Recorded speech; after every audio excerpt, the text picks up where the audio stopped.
300억 원. 한 남자가 복권에 당첨된 금액입니다.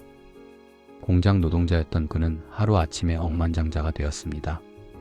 전 국민이 부러워했습니다. 나도 저렇게 됐으면.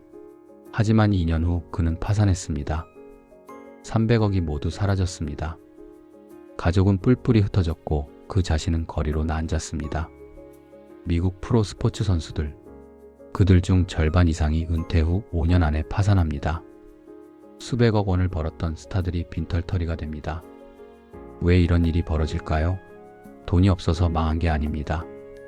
돈이 너무 많아서 망한 겁니다. 여러분, 이것이 오늘 제가 전하고자 하는 이야기의 시작입니다. 나는 평생 기업을 경영하며 수많은 부자와 파산자를 보았습니다. 그리고 한 가지 확실한 진리를 깨달았습니다. 돈의 크기는 마음의 크기보다 커서는 안 됩니다. 마음이 좁은데 돈이 많으면 결국 그 무게에 짓눌립니다. 가난은 불편할 뿐이지만 부는 위험합니다. 준비되지 않은 부는 사람을 오히려 파멸로 이끕니다. 혹시 이렇게 생각하시나요?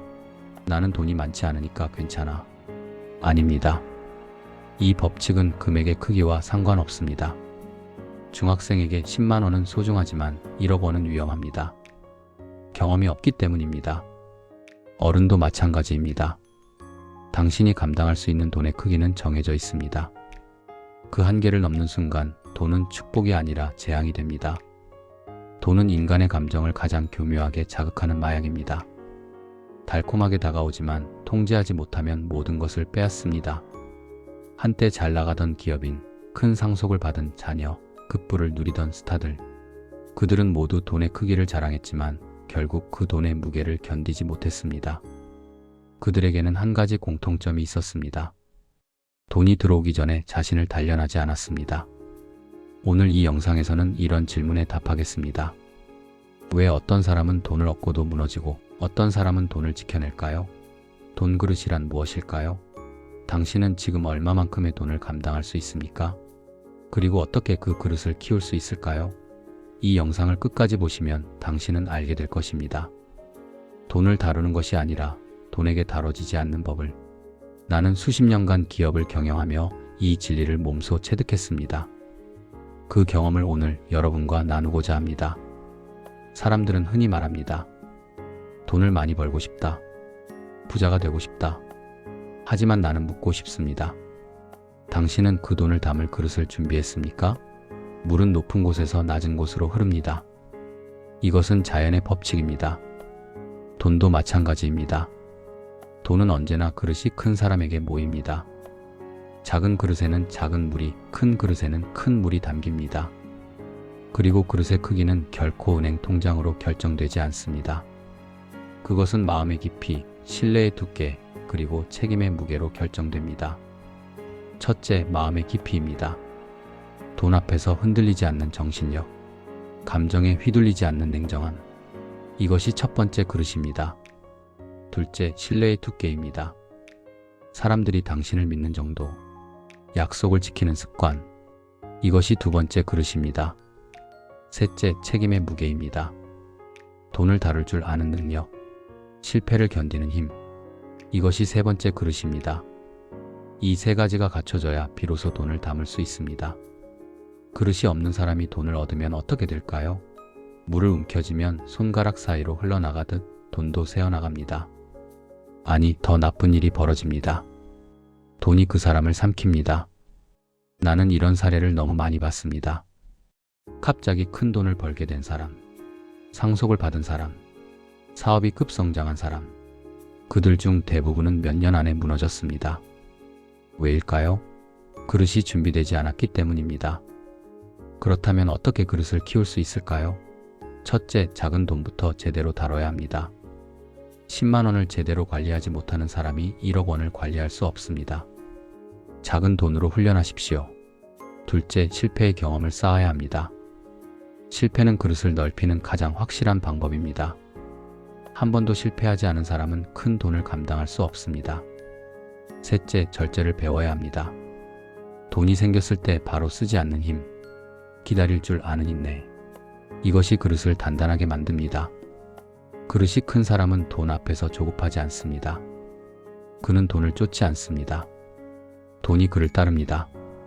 그릇이 큰 사람은 돈을 잃어도 무너지지 않습니다. 왜냐하면 그의 진짜 자산은 돈이 아니라 경험이기 때문입니다. 그릇이 큰 사람은 남의 성공을 축하할 수 있습니다. 질투하지 않습니다. 자신의 그릇을 믿기 때문입니다. 돈은 언제나 사람을 시험합니다. 당신의 그릇이 얼마나 큰지 시험합니다. 그릇이 작으면 돈은 당신을 무너뜨립니다. 그릇이 크면 돈은 당신을 키웁니다. 나는 평생 이렇게 살아왔습니다. 돈을 벌기 전에 먼저 그릇을 키웠습니다. 작은 약속을 지켰습니다. 작은 실패를 견뎠습니다. 작은 돈을 존중했습니다. 그렇게 그릇이 커지자 돈은 자연히 따라왔습니다. 이제 스스로에게 물어보십시오. 나는 지금 얼마만큼의 돈을 감당할 수 있는가? 1천만 원? 1억 원? 10억 원? 정직하게 답하십시오. 그리고 기억하십시오. 돈은 잡는 것이 아니라 담는 것입니다. 그릇을 넓히십시오. 그러면 돈은 저절로 채워집니다. 돈은 에너지입니다. 보이지 않지만 흐르고 열을 냅니다. 그리고 모든 에너지가 그렇듯이 돈에도 적정 온도가 있습니다. 그 온도를 견디지 못하면 아무리 훌륭한 사람도 결국 타버립니다. 사람마다 감당할 수 있는 돈의 온도는 다릅니다. 나는 이것을 돈의 체온이라 부릅니다. 어떤 사람은 30도의 따뜻함에도 불안해하고 어떤 사람은 80도의 뜨거움 속에서도 차분함을 유지합니다. 문제는 대부분의 사람들이 자신의 체온을 모른다는 데 있습니다. 그들은 더 뜨거운 불을 원하면서도 그 불이 자신을 태울 수도 있다는 사실을 잊습니다. 한번 상상해 보십시오. 중학생에게 10만 원을 주면 어떻게 될까요? 그는 옷을 사거나 갖고 싶었던 물건을 사면서 잘 쓸 것입니다. 하지만 그에게 1억 원을 주면 어떨까요? 대부분은 그 돈을 제대로 쓰지 못합니다. 오히려 허황된 곳에 쏟아붓고 결국 아무것도 남기지 못할 것입니다. 왜일까요? 그는 그 돈을 감당할 수 있는 내면의 온도를 갖추지 못했기 때문입니다. 돈의 크기는 정신의 온도에 비례해야 합니다. 나는 이 원리를 기업에도 그대로 적용했습니다. 회사의 성장 속도는 언제나 조직의 내면 성숙 속도보다 빨라서는 안 됩니다.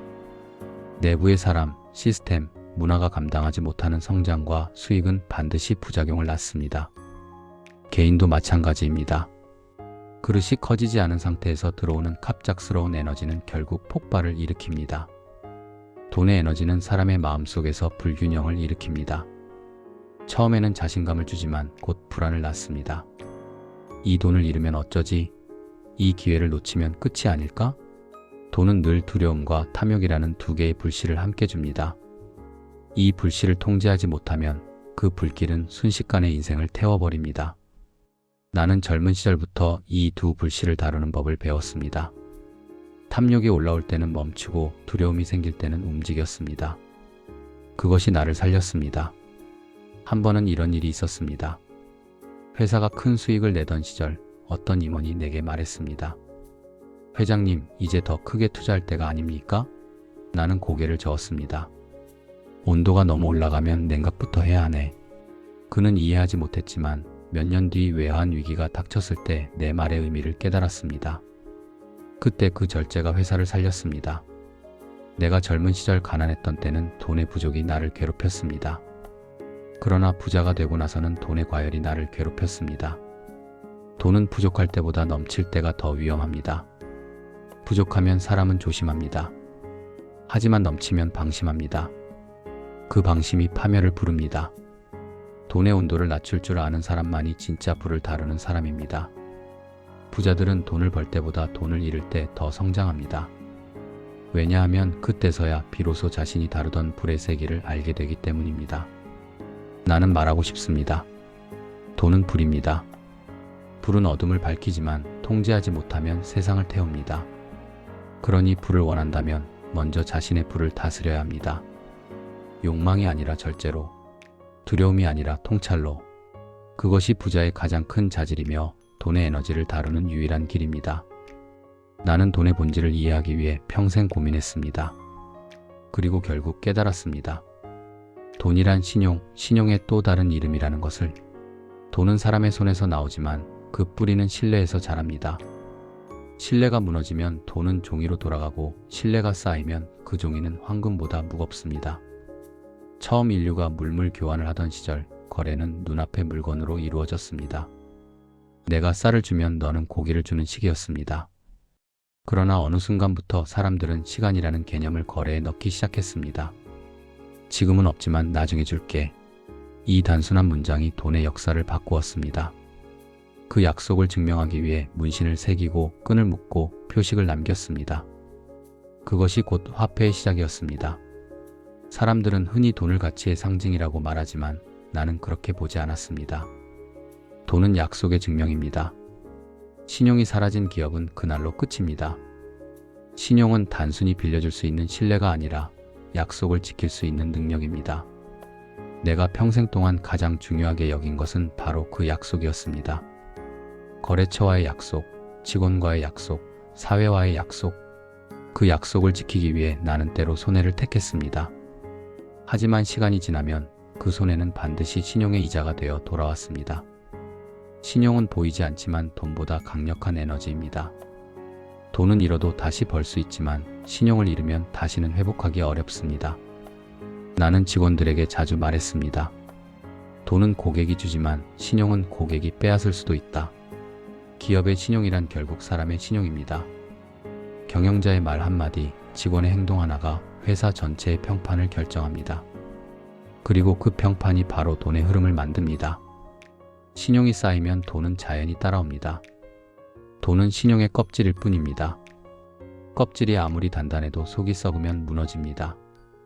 반대로 신용이 살아있으면 껍질은 언젠가 다시 자랍니다. 나는 여러 위기를 겪으며 확신했습니다. 부도 위기 속에서도 끝내 살아남은 기업은 모두 신용을 지킨 회사들이었습니다. 거래처에 돈을 제때 갚고 약속한 기한을 어기지 않은 회사들. 그것이 신용의 본질입니다. 약속을 끝까지 지키는 힘.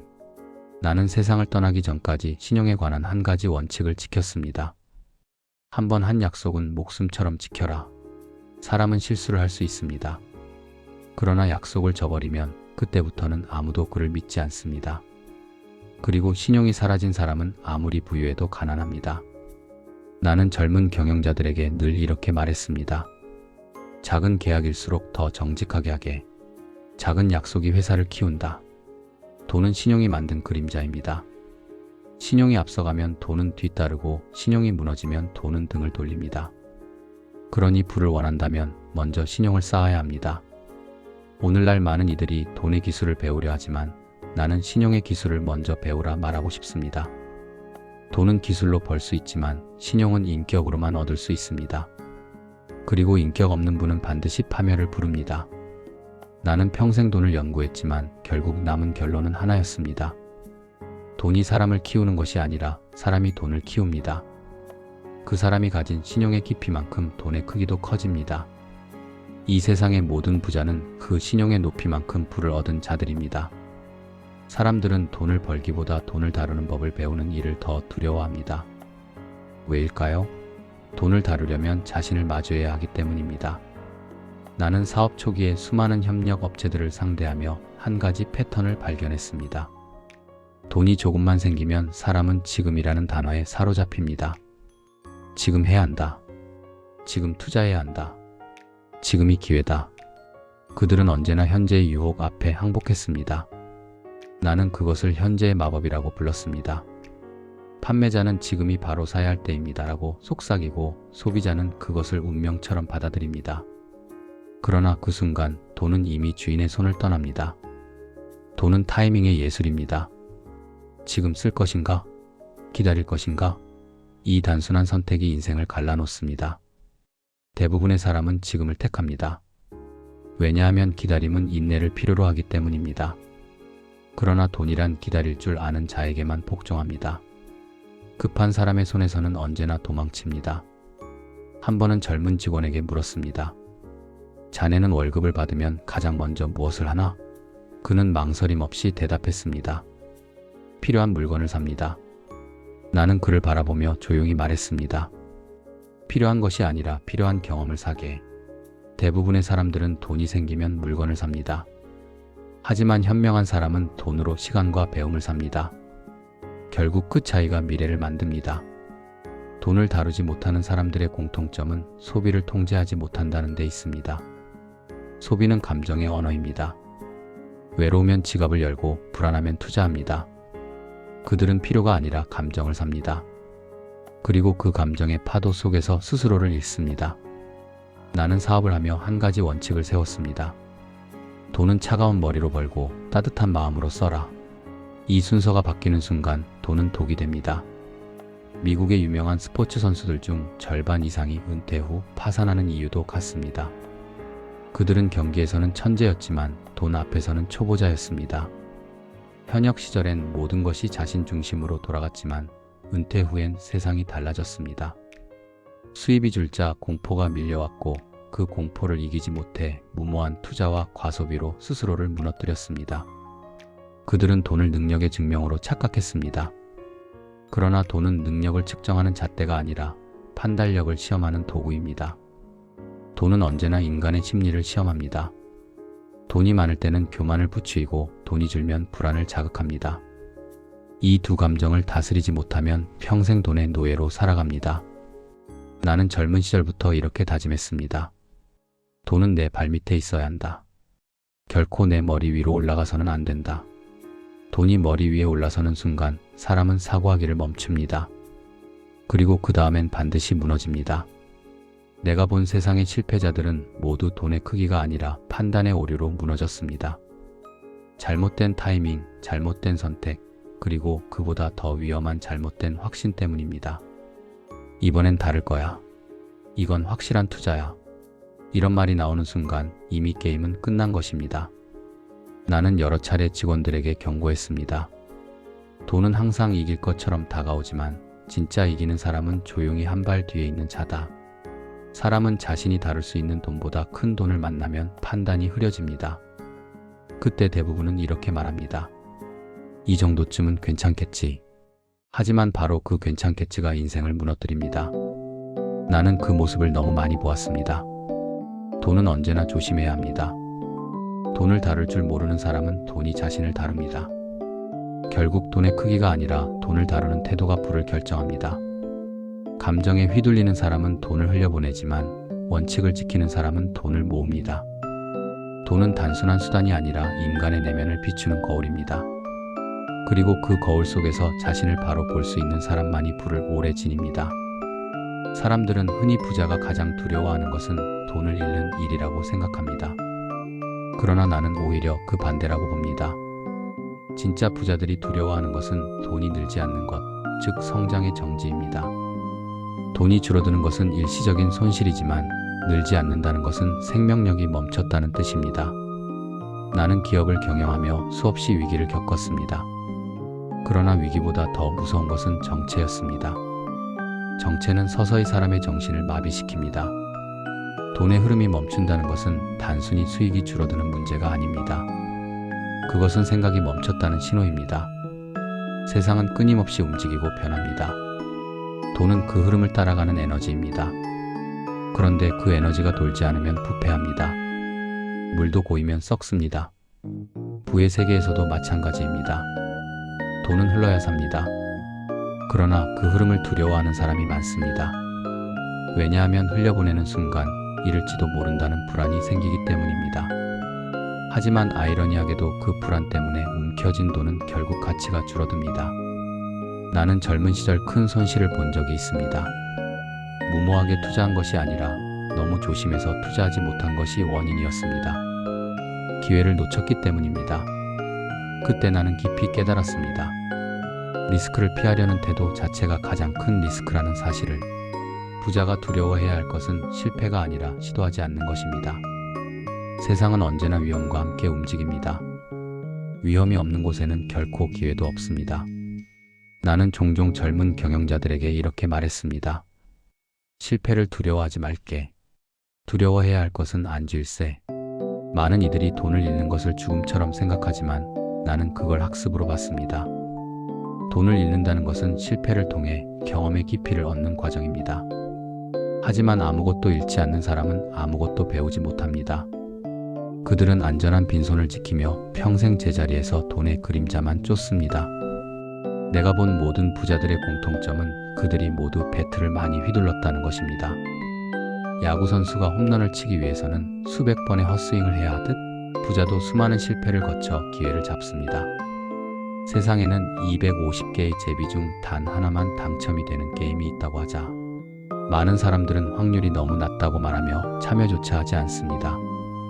그러나 진짜 부자는 그 한 장을 뽑기 위해 100번은 시도해야 한다고 말합니다. 시도하지 않는 자는 절대 당첨되지 않습니다. 나는 부를 단순히 숫자의 축적이 아니라 시도의 누적이라고 정의했습니다. 한 번의 성공은 수십 번의 실패 위에 세워집니다. 그래서 나는 실패한 사람을 존중했습니다. 실패란 도전의 증거이기 때문입니다. 실패는 손해가 아니라 경험이라는 자산입니다. 그 경험이 쌓여야만 돈의 감각이 생깁니다. 감각 없는 분은 위험하고 감각이 깃든 분은 견고합니다. 부자들이 두려워하는 진짜 리스크는 그래서 이름이 아닙니다. 멈춤입니다. 멈춘 순간 기회는 지나가고 시장은 변합니다. 멈춘 기업은 결국 경쟁에서 도태되고 멈춘 사람은 세상에 뒤처집니다. 돈은 살아있는 생명체와 같습니다. 그 생명은 순환을 통해 유지됩니다. 나는 언제나 회사의 자금을 멈추지 않게 했습니다. 번 돈은 반드시 사회로 흘려보냈고 그 돈이 다시 사람들의 신뢰로 돌아왔습니다. 흐름이 곧 생명이고 정체가 곧 죽음입니다. 돈을 움켜쥐는 사람은 결국 자신의 손으로 그 돈을 질식시킵니다. 나는 말하고 싶습니다. 돈을 두려워하지 말라. 두려워해야 할 것은 당신의 두려움 자체다. 두려움은 사고를 가두고 기회를 막습니다. 진짜 부자는 불확실성 속에서도 행동합니다. 그들은 실패를 계산하지만 두려움에 머물지 않습니다. 돈이 늘지 않는다는 것은 단지 재정의 문제가 아니라 정신의 문제입니다. 나는 평생 이런 말을 가슴에 새기고 살았습니다. 시기는 오지 않는다. 움직이는 자만이 시기를 만든다. 이것이 내가 부를 대하는 방식이었습니다. 리스크는 늘 존재합니다. 그러나 그 리스크를 통제하려 하지 말고 함께 흐를 줄 알아야 합니다. 부자는 돈을 지키는 자가 아니라 돈을 움직이게 하는 자입니다. 정체된 분은 썩고 순환하는 분은 성장합니다. 돈을 잃는 것은 두렵지만 돈이 멈추는 것은 훨씬 더 무섭습니다. 그래서 나는 언제나 새로운 길을 찾아 나섰습니다. 그 길 위에서만 분은 살아있었고 나는 살아있었습니다. 당신이 잠시 그 돈을 손에 쥐었다면 그것은 소유가 아니라 일시적인 맡김일 뿐입니다. 물을 움켜쥐면 흘러나가듯 돈을 움켜쥐면 새어나갑니다. 반대로 그릇을 넓히면 물은 저절로 모입니다. 분은 잡는 것이 아니라 담는 것입니다. 나는 이 원리를 경영에 그대로 적용했습니다.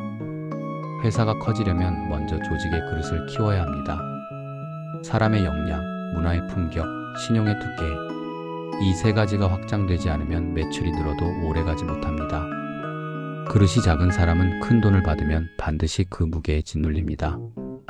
반면 그릇이 큰 사람은 그 돈을 활용해 더 큰 가치를 만듭니다. 부는 그릇의 시험입니다. 나는 사람을 볼 때 언제나 이렇게 물었습니다.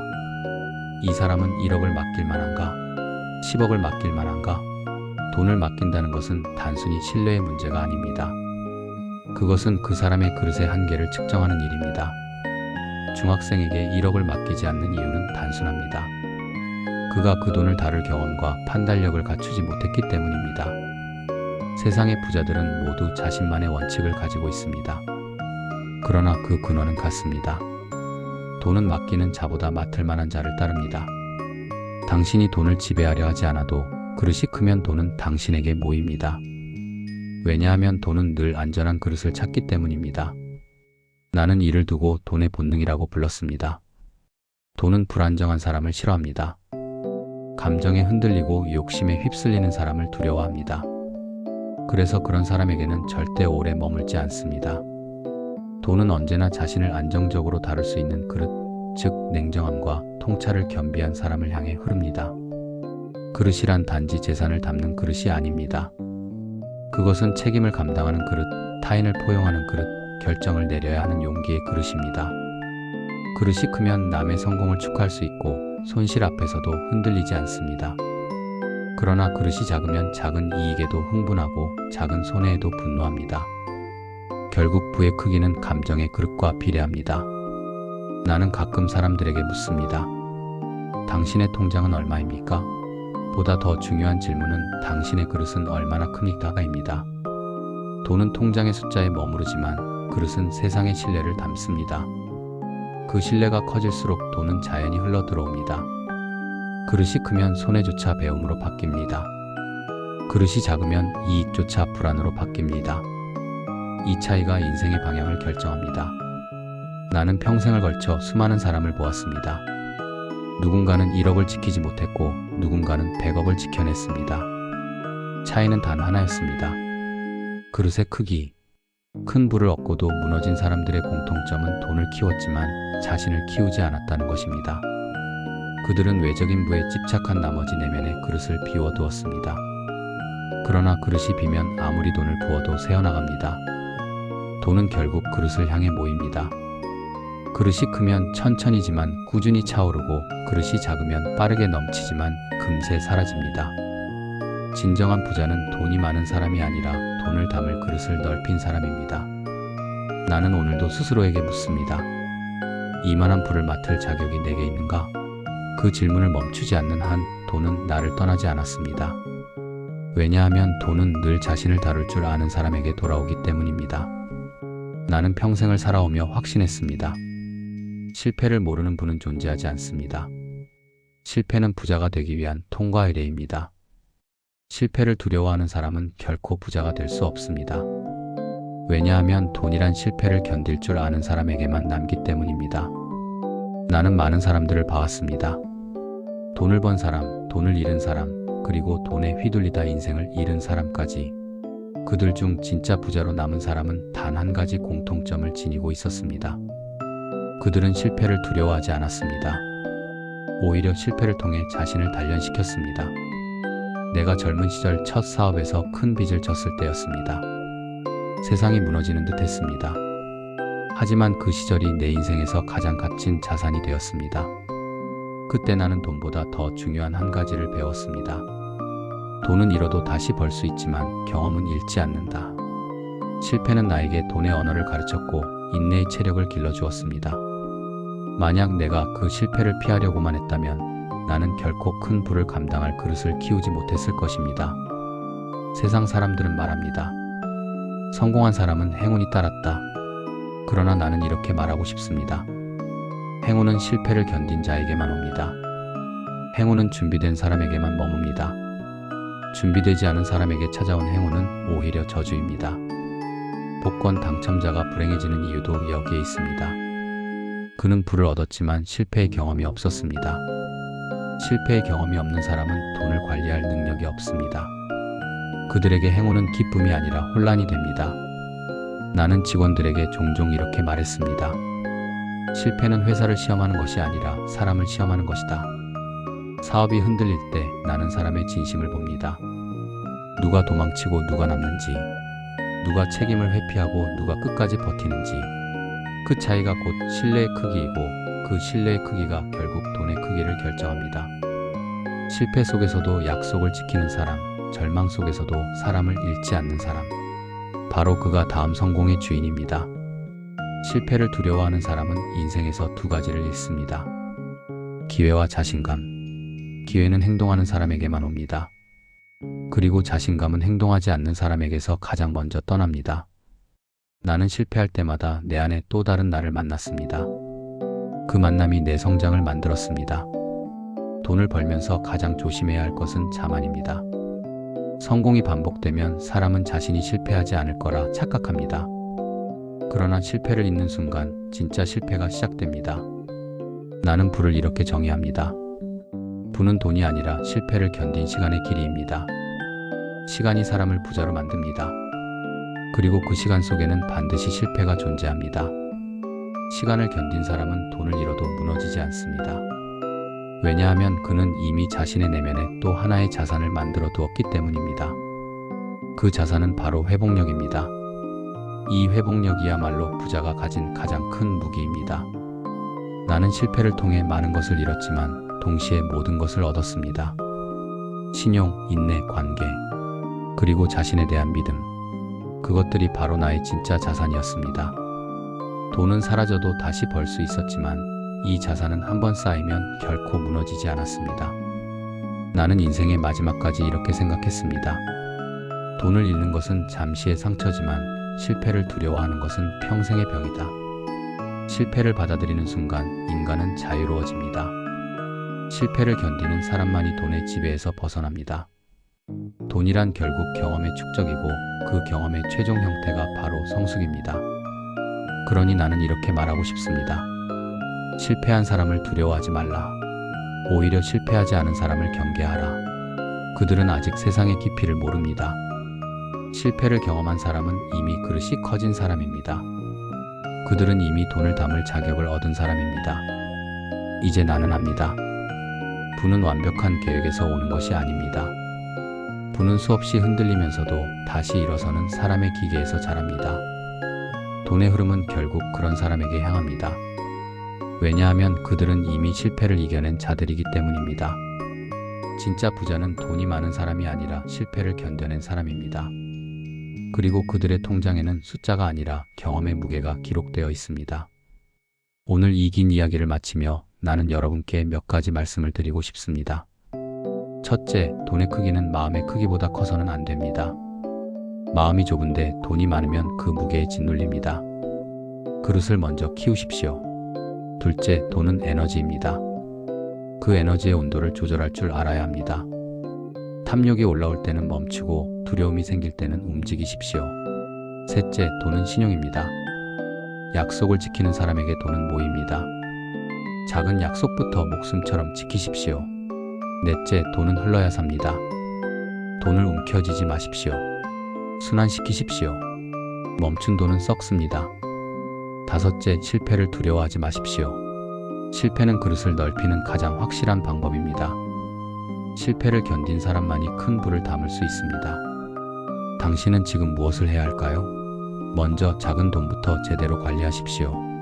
10만 원을 제대로 다루지 못하면 1억 원도 다룰 수 없습니다. 둘째, 작은 약속을 지키십시오. 신용은 작은 약속에서 시작됩니다. 셋째, 감정을 통제하는 연습을 하십시오.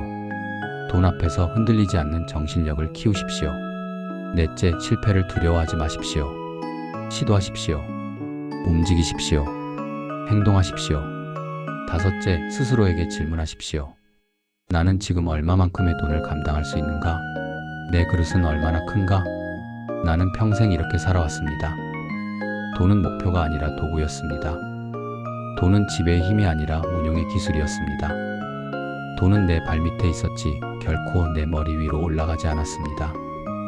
그 원칙이 나를 지켜주었습니다. 당신도 그렇게 살 수 있습니다. 그릇을 키우십시오. 신용을 쌓으십시오. 실패를 견디십시오. 그러면 돈은 자연히 따라올 것입니다. 마지막으로 이것만은 꼭 기억하십시오. 진정한 부자는 돈이 있어도 흔들리지 않는 사람입니다. 돈이 자신이 감당할 수 있는 에너지의 한계를 아는 사람입니다. 그가 바로 진짜 부자입니다. 돈은 시험입니다. 그 시험을 통과한 자만이 진정한 부자가 됩니다. 당신은 그 시험을 통과할 준비가 되어 있습니까? 이 영상이 도움이 되셨다면 구독과 좋아요 버튼을 눌러주십시오. 그리고 댓글로 여러분의 생각을 나눠주십시오. 여러분은 어떤 그릇을 키우고 계십니까? 여러분의 이야기를 듣고 싶습니다. 긴 영상 끝까지 들어주셔서 감사합니다. 여러분의 그릇이 날마다 커지기를 진심으로 기원합니다.